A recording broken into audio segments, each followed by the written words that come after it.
कि अगर आप एग्रेशन करेंगे तो पहला स्टेप तो आपका होगा, उसके बाद कहाँ चीज़ जाती है वो फिर हमारी। अभी कल ही वो जो वॉर एक्सरसाइजेज हो रही थी उस पर भी आपने देखा कि चीफ की जो है वो पिक्चर आई थी, यानी was there standing on the tank और वो डिलीवर कर रहे थे अपनी स्पीच को। बिल्कुल ऐसा ही है, आपने देखा होगा एक बड़ा हाई प्रोफाइल टारगेट एक तो बलूचिस्तान के अंदर न्यूट्रलाइज किया पाकिस्तान ने, फरीद बलोच जो है। उसके बाद फिर सेकंड जो है वो यही 71 लोग जो आप बता रहे हैं, इनमें से 20 की जो तश्कील थी ये बेसिकली मुरीदके के लिए थी कि मुरीदके जाके ये जो है वो अटैक करेंगे। ये मेरी अपनी इतलात के मुताबिक है। ये अब मैं आपको खबर दे रहा हूँ आपके प्रोग्राम पर। जेहलम नेटवर्क जो है इसके बारे में ये कहा जाए कि हैवी इन्वेस्टमेंट, कुलभोजन जादेव स्टाइल पूरा का सीन था। इतनी बड़ी इन्वेस्टमेंट जो इनकी 3 साल से चल रही थी वो एक्टिवेट जिस दिन होनी थी उस दिन जाके डिसमेंटल कर दिया पाकिस्तान ने। तो ये 71 जो बंदे आपने एक ही दफ़ा, यानी इतनी बड़ी तश्कील टीटीपी की, यानी इतना बड़ा धचका मेरा ख्याल है अभी टीटीपी इससे संभल ही रही होगी अब तक कि यार ये हुआ क्या हमारे साथ, इसलिए उधर खामोशी हुई है। अस्सलाम वालेकुम नाज़रीन, मोहम्मद कज़ाफ़ी को मतलब फिर हाजिर है नया दौर के प्लेटफॉर्म से। नाज़रीन हमारे बड़े ही प्यारे गेस्ट सलमान जावेद साहब एक मतलब फिर हमारे साथ मौजूद हैं। अस्सलाम वालेकुम सर। वालेकुम सलाम सर, सिक्योरिटी सूरत हाल को आप बड़ी करीब से देखते भी हैं और जो इस टाइम एक पाकिस्तान और इंडिया के दरमियान जो एक वार की सूरत हाल बनी हुई है, इसी दौरान आज एक मतलब फिर कोर कमांडर कॉन्फ्रेंस हुई है जिसमें आर्मी चीफ ने बहुत सी चीज़ें भी की हैं। इस हवाले से सबसे पहले बताएं कि आज क्या आप क्या समझते हैं, कोर कमांडर कॉन्फ्रेंस में क्या बातें हुई होंगी और किन मुद्दों पे बात हुई होगी? ज़रा एलामिया तो सामने आ चुका होगा, जो बेसिक एलामिया होता है, बाकी ये कि अंदर क्या बात हुई होगी क्या नहीं, बहुत एविडेंट सी बात है। क्या सर आई है ज़रा, ये मेरी ये कोई ख़बर नहीं है कि ये जो मौजूदा सूरत हाल है पहलगाम के बाद जो कुछ हुआ, जिस तरह भारत ने वॉर हिस्टेरिया क्रिएट किया, फिर उसके बाद इंटरनली जो कुछ हुआ, इंटरनल चाहे वो पॉलिटिकल एंड के ऊपर हुआ, चाहे नॉन पॉलिटिकल एंड के ऊपर हुआ, चाहे वो टीटीपी की तरफ से हुआ या कहीं और से हुआ, जो कामयाबियाँ पाकिस्तान ने समेटी होंगी मिलिट्री एंड के ऊपर या इंटेलिजेंस के एंड के ऊपर या आप कह लें कि डिप्लोमेटिक सतह के ऊपर, वो भी उस पर भी हम बात करेंगे। तो वो डेफिनेटली मेरा ख्याल है कि ज़ेर बहस या ज़ेर गौर आई होंगी। और जाहिर है एक मैसेज भी होता है कि जी के अगर कोर कमांडर्स जो हैं वो मिल रहे हैं और उसके बाद वो एक एलामिया जारी कर रहे हैं तो नीचे फिर फॉर्मेशन कमांडर्स और फिर फॉर्मेशन कमांडर से नीचे फिर बाकी फ़ौज किस तरीके से उसको ले रही होगी और वो किस तरीके से एग्जीक्यूट कर रहे होंगे सारी चीज़ों को। अभी कल ही वो जो वॉर एक्सरसाइजेज हो रही थी उस पर भी आपने देखा कि चीफ की जो है वो पिक्चर आई थी, यानी was there standing on the tank और वो डिलीवर कर रहे थे अपनी स्पीच को। किस्म की एक्सरसाइजेज थी जो चल रही थी, तो उसमें वो आपने ये देखा होगा कि इस किस्म की चीज़ें जो हैं वो हो रही हैं। तो ये मुसलसल एक पोस्चरिंग है, ये एक जेस्टर होता है ड्यूरिंग द वॉर टाइम या ड्यूरिंग द कॉन्फ्लिक्ट टाइम कि आप बेसिकली फर्मली खड़े हुए। और ना सिर्फ ये कि आप फर्मली खड़े हैं, जो इंपॉर्टेंट चीज़ है इसके अंदर वो ये है कि कोर कमांडर्स का साथ चीफ के बैठे रहना, इट शोज़ कि जो भी ये बात करना चाह रहा है या जो भी ये मैसेजिंग करना चाह रहा है कि फौज के अंदर शायद कोई डिस्पैरिटी है, फौज के अंदर कोई शायद यू नो सर इधर तो नजर नहीं आ रहा, लेकिन इंडिया की जानिब से नजर आ रहा है। इंटेलिजेंस का एक बंदा उन्होंने निकाल दिया, फिर एक काफी जो इंडियन साइड के कुछ सिपाही थे उनको मतलब अच्छी खासी पोस्टों पे उन्होंने सिखों को, जिस तरह 5 सिखों को भी मार दिया, वो रिसेंटली आपने देखा होगा। ये तो देखें भारत का प्रॉब्लम ये है कि इट्स वेरी, देखें अगर हम रियलिस्टिकली बात करें तो ज़ाहिर है भारत एक बहुत बड़ी फौजी कुव्वत तो है, लेकिन इसका ये हरगिज़ मतलब नहीं है वो शायद उतने ही इफ़ेक्टिव भी हों। इफ़ेक्टिवनेस आपकी उस वक्त पता चलती है जब लड़ाई का वक्त आता है। पाकिस्तान जो है वो एक बैटल हार्डेंड फौज अब रखता है, क्योंकि पिछले 20-25 सालों से हम मुसलसल तकरीबन हालत जंग के अंदर हैं। दहशतगर्दी के खिलाफ जंग, इंटरनली बहुत सारे कॉन्फ्लिक्ट्स, एक्सटर्नल थ्रेट्स। अच्छा, इंडिया के बारे में ये बड़े मज़े की बात है कि बहुत बड़ी जंग, बहुत बड़ी एक ताकत वो रखते हैं, 12 लाख से ज़्यादा की उनकी एक फ़ोर्स है, पाकिस्तान की आधी से भी कम से फोर्स मौजूद है। तो इसमें तो कोई शक नहीं कि इंडिया की बहुत बड़ी फौजी ताकत है, लेकिन ताकत का, फौज का, प्रोफेशनलिज्म का उस वक्त पता चलता है जब आप जंग के अंदर आते हैं। पाकिस्तान एक बैटल हार्डेंड फौज है। पिछले 20-25 सालों के अंदर पाकिस्तान वॉर एंड टेरर के अंदर इन्वॉल्व रहा है, दहशतगर्दी के खिलाफ जंग करता रहा है, बहुत सारे महाजों के ऊपर पाकिस्तान को कामयाबी पाकिस्तान ने समेटी अल्हम्दुलिल्लाह। उसके बाद पाकिस्तान ने एक्सटर्नल थ्रेट्स को भी अवॉइड किया, इंटेलिजेंस साइड के ऊपर पाकिस्तान ने बहुत ज़्यादा चीज़ें गेन की हैं। तो ये वो चीज़ें हैं जो कि एक पाकिस्तान जैसा छोटा मुल्क जिसकी इकॉनमी बहुत ज़्यादा फ्रेजाइल है, वो जब ये कर रहा होता है तो जाहिर है उसका कॉन्फिडेंस लेवल जो होता है, उसकी फ़ौज का जो मोराल होता है वो डिफरेंट होगा बनिस्बत उस फौज के जो कि इन तमाम चीज़ों से शायद उस तरह नबर्द आजमान नहीं है। बिल्कुल बिल्कुल। हालांकि इंडिया के हम जब ये बात करते हैं तो इसका ये हरगिज़ मतलब नहीं है कि इंडिया के अपने अंदर इंटरनल कॉन्फ्लिक्ट्स मौजूद नहीं है। इंडिया में कुछ 150 के से ज़्यादा तहरीकें चल रही हैं, कश्मीर में भी तहरीक है, उस तरह शायद इस वक्त अरूज पे नहीं है जैसे किसी ज़माने में होती थी, लेकिन बहरहाल मौजूद है। 7-8 लाख फौज या सिक्योरिटी फोर्सेस के लोग उनको वहाँ पे बिठाने पड़ रहे हैं।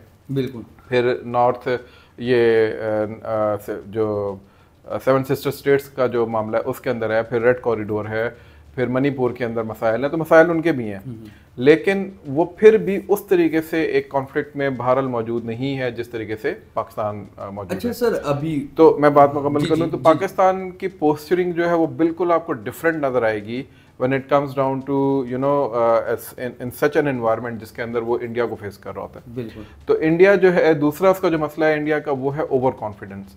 इंडिया की इकॉनमी बेहतर है तो वो मुझे अल्फाज कहते हुए थोड़ा सा अजीब सा लग रहा है, लेकिन नौ दौलती होते हैं ना, तो वो फिर अपनी हर चीज़ को शो ऑफ करते हैं। तो इंडिया का भी ऑलमोस्ट वही सीन है। इंडिया जो है उसके पास पैसे से थोड़े से आगे हैं, तो वो समझता है कि वो इलाके का चौधरी बन गया। तो मैं उस दिन एक कॉलम पढ़ रहा था, बड़ी अच्छी बात किसी ने कही हुई थी कि बाकी ममालिक का तो हमें साउथ एशिया में या एशिया में नहीं पता, स्पेशली जनूबी एशिया में, लेकिन पाकिस्तान जो है वो इलाके का चौधरी है, छोटा वाला चौधरी से, लेकिन चौधरी है, पग भी पहनता है, मूछों को ताव भी देता है, सब कुछ करता है, वो इंडिया के आगे झुकता भुकता नहीं है। तो ये एक बहुत बड़ा एक इंडिया के लिए जिसे कहते हैं ना इरिटेटिंग किस्म का बिहेवियर है उसके लिए। तो वो हर वक्त उसकी कोशिश होती है कि किसी तरीके से पाकिस्तान को, जैसे कि पंजाबी में थल्ले लाल है, वो हो नहीं रहा। तो वो पोस्चरिंग जो है पाकिस्तान की वो बहुत इंपॉर्टेंट है, आई होप के लोग फिर समझते हैं। इसी वजह से फिर पैनिक होता है उधर, और जब पैनिक होता है तो वो फिर राफेल्स पे पकड़े जाते हैं उनके, जब पैनिक होता है तो उनके 5 अनफॉर्चुनेट रिसेंटली भी सर राफेल्स आए थे, वो क्यों भाग गए? मतलब उनमें कोई अभिनंदन टाइप कोई और तो नहीं नजर आया क्या? आप क्या समझते हैं? उन्होंने कोशिश तो की थी।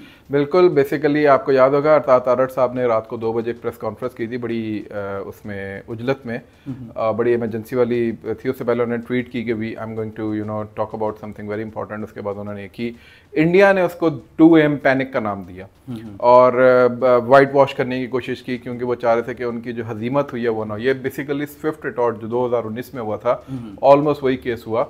राफेल जो कि बेसिकली इंडिया के इस वक्त प्राइड है उनकी एयरफोर्स का, वो आए थे 4 राफेल्स मकबूजा कश्मीर की जानिब से, और वो उससे पहले ही पकड़े गए। ना सिर्फ ये कि पकड़े गए, बल्कि अगर जो अंदरूनी खबरें और अब तो खैर मीडिया पे भी आ गई हैं कि पाकिस्तान ने उनको लॉक करके, रेडार पे लॉक करके उनके सिग्नल्स जैम कर दिए थे।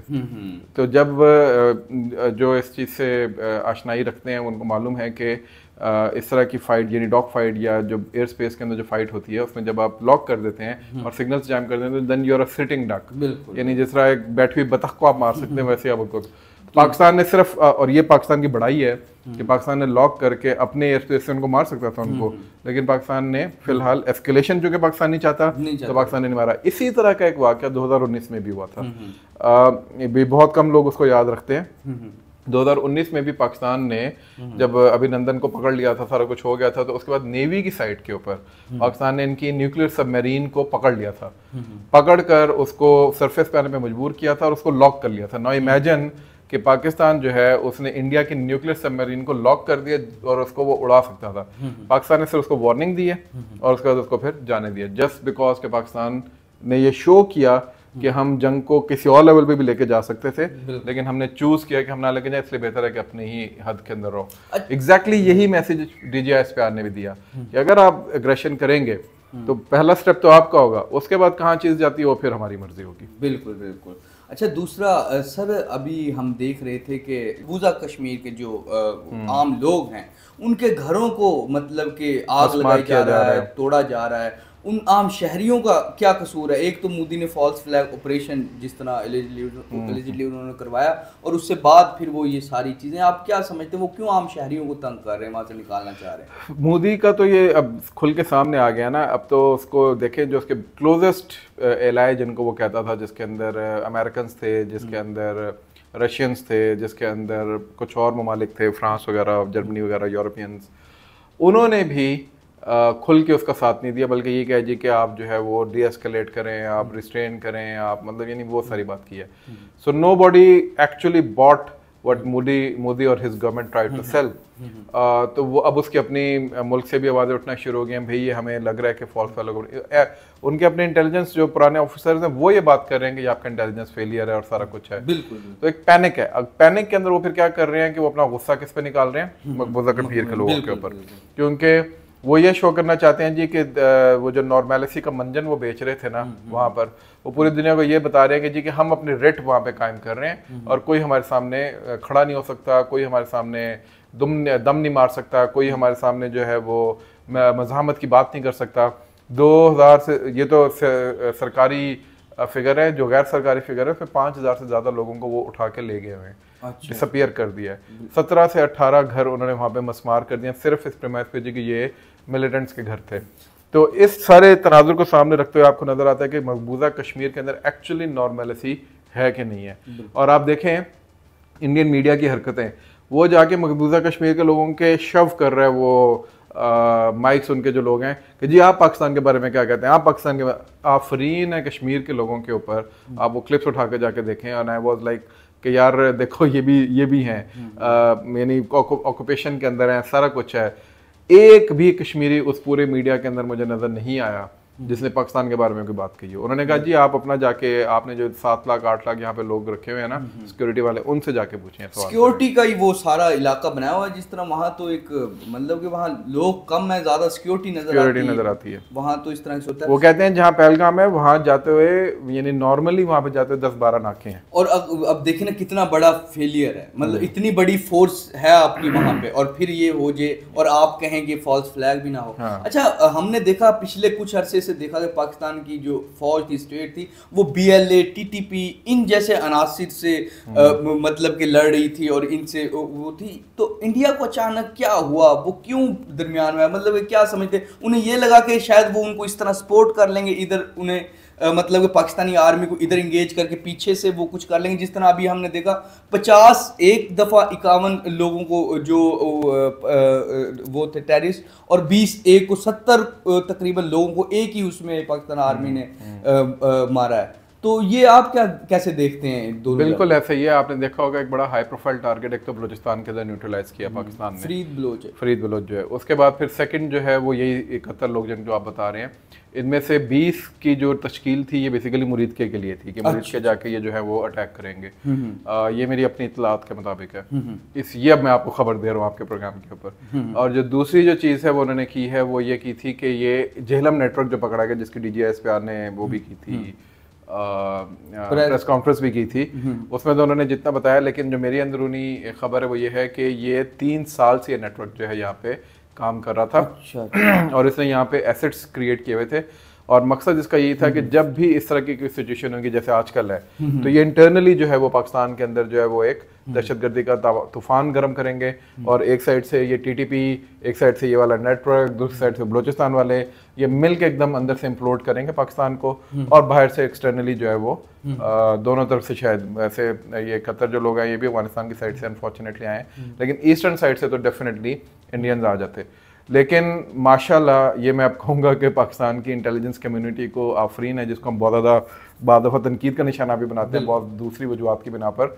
लेकिन ये आप देखें कि इस टफ, यानी जो पैनिक वाली सिचुएशन है उसमें ये बहुत बड़ी कामयाबी है कि आप एक नैरेटिव, एक जेहलम नेटवर्क जो है इसके बारे में ये कहा जाए कि हैवी इन्वेस्टमेंट, कुलभोजन जादेव स्टाइल पूरा का सीन था।